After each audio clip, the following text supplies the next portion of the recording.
He knew he would win Olympic gold before the race even began. Was this confidence? Hubris? A premonition of some kind? None of the above.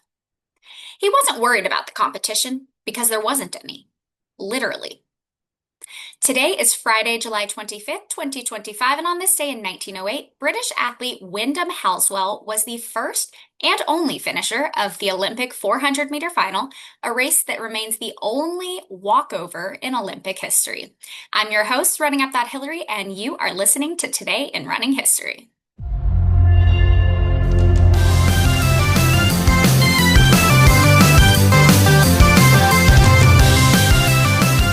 We talked about the 1908 Olympics during yesterday's episode, so you might remember that the games of the fourth modern Olympiad were held in London over a full 6-month period from April to October.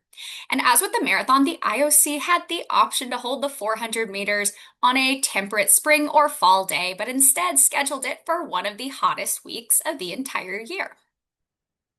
Like all of the other track races at the 1908 edition of the Olympics, the 400 meters was held in White City Stadium.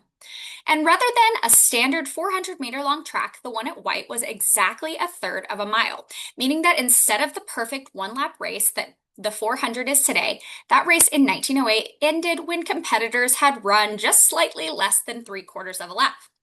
74% of the way around, to be precise.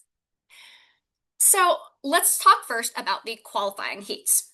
You might know that in the 2024 Olympics, the 400-meter race had 6 rounds of qualifying heats, each with either 8 or 9 competitors, so that everyone had his or her own lane, with the top 3 in each of those heats moving on to the semifinals. That's standard practice. But it definitely wasn't the practice in the 1908 games. 37 runners came to compete, so the logical way to hold the prelims would have been to have 5 heats, each with 7 or 8 runners competing.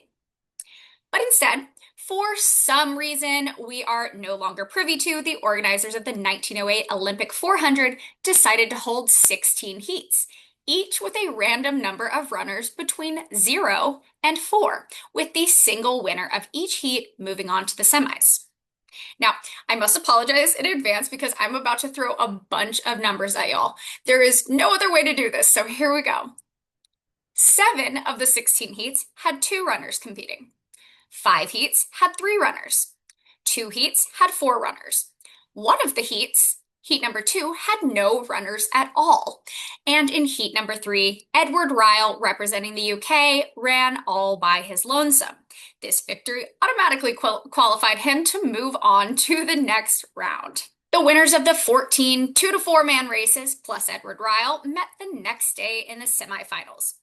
There were 4 heats during the semis, each with a fairly logical 3 or 4 competitors. Only the winner of each heat would move on to the finals. Alas, Ryle was not among those who advanced this time.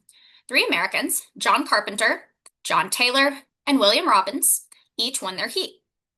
During this heat, another Brit, Wyndham Halswelle, not only won by a full 12 yards, but set a new Olympic record of 48.5 seconds in the process. The field was set for the next day's finals between the 4 remaining athletes, where things went completely off the rails. Sure, the way the first round was organized was a real head-scratcher, but track officials had recovered pretty nicely in the semis. Then chaos returned to the 400. Part of what went wrong had to do with that 74% track. Not only was it a weird distance, but it also had no defined lanes. These days, each competitor in the 400 meters must stay in their assigned lane, one of 9 that are clearly marked for the entire race. Their starting positions are staggered to account for the distance discrepancies along the curves. But in 1908, they ran the 400 meters more like the 10,000 meters of today, with a waterfall start and an immediate fight for the shorter inside lane. When the 400-meter finals began, the 3 Americans made it their mission to prevent their lone British competitor from passing. Side note, it wasn't until 2021 that the Olympic motto was changed from faster, higher, stronger to faster, higher, stronger together. So maybe this wasn't considered bad sportsmanship back then.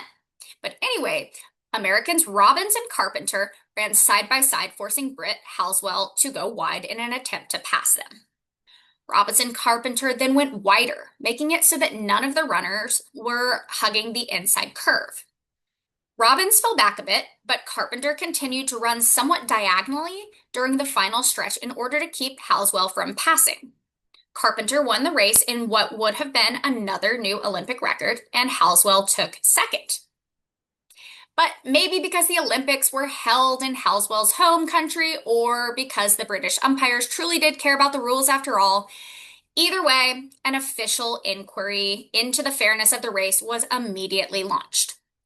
10 British men who led various relevant councils and athletic associations met and gathered official statements from each of the umpires who had been present for the race.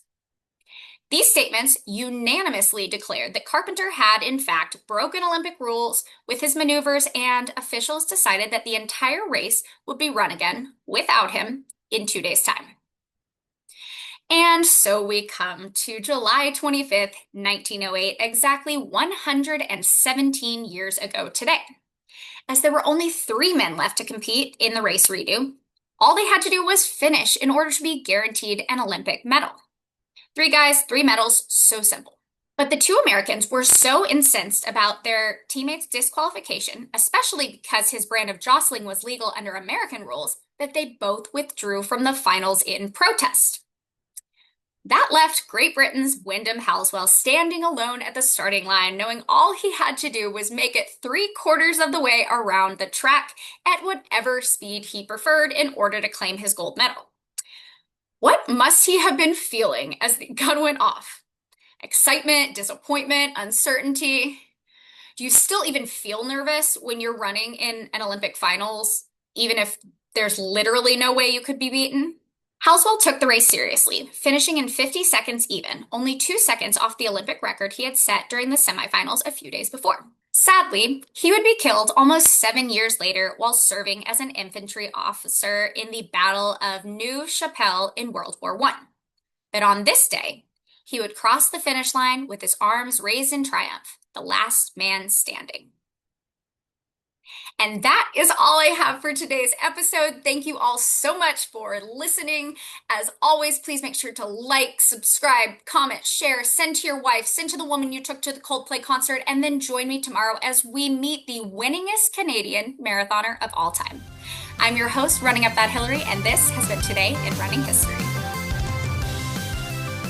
Here's the intro, yeah. Gonna do a little intro, yeah. Just slightly. No. Ended. Okay, that's the word. There it is. Let's just start over it, like all track races, because I didn't start too great on them. You might know that in the 2024 Olympics, all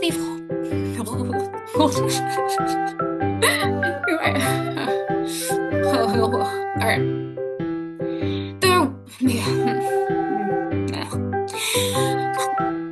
Side note, it wasn't until the 2021, especially because his brand, only 2 seconds off of the Olympic record he didn't send it. Battle of Neuve Chapelle, Neuve, oh, it's French, not Neuve, Neuve Chapelle, okay, God, French words, man, okay, while serving as an infantry, this isn't going well for me, okay, let's get back to this, all right.